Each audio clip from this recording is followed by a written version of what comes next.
هو ممكن يحصل حمل وأنا مركبة اللوب؟ تعرفي إيه هو السبب؟ طب تعرفي في مضاعفات ولا لأ ممكن تحصل لك؟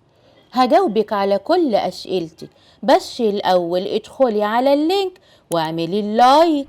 ابلكيشن الداية تقدري دلوقتي تعرفي منه أقرب صيدلية ليكي والتقييم بتاعها كام، وكمان عناوين ومواعيد الدكاترة، وكمان المعامل وخدماتها. حملي ابلكيشن الداية دلوقتي. حلو قوي انك تختاري تركيب اللوب كوسيلة لمنع الحمل وانتي حاطة في بطنك بطيخة صيفي، وقلبك خلاص بقى مطمن انه مستحيل يحصل حمل.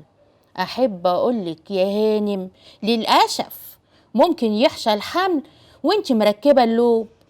ازاي بقى؟ علشان ببساطة الحمل بيحصل لما اللوب بيتحرك من مكانه من غير ما تحسي، وكمان نوع اللوب اللي مركباه بيختلف. يعني اللوب الهرموني مثلا بيحتاج تقريبا 7 أيام علشان يبقى فعال، فلو ركبتيه وحصل الجماع بعد تركيبه مباشرة أو بعدها بيوم ممكن يحصل حمل، لأن اللوب هيكون لسه ما اشتغلش، بعكس اللوب المعدني بيكون فعال على طول من أول يوم في تركيبه. ولازم تعرفي إن أعراض الحمل على اللوب هي نفس أعراض الحمل الطبيعي. طب وأول ما تظهر عليك الأعراض تعملي إيه؟ تروحي على طول للدكتور، علشان لو لقيتي نفسك حامل فعلا يبقى لازم تشيلي اللوب علشان ما يحصلش إجهاض، ودي بتبقى أول مضاعفات الحمل على اللوب الخطيرة.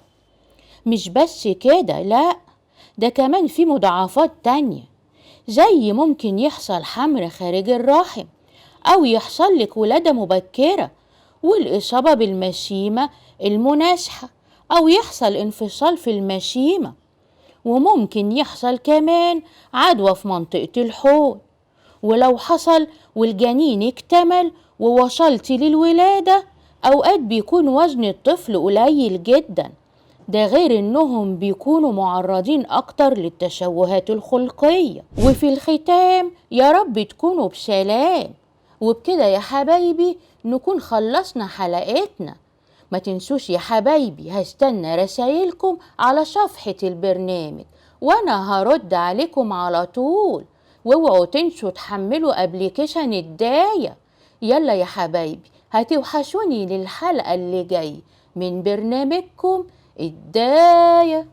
ابليكيشن الداية تقدري دلوقتي تعرفي منه أقرب صيدلية ليكي والتقييم بتاعها كام، وكمان عناوين ومواعيد الدكاترة، وكمان المعامل وخدماتها.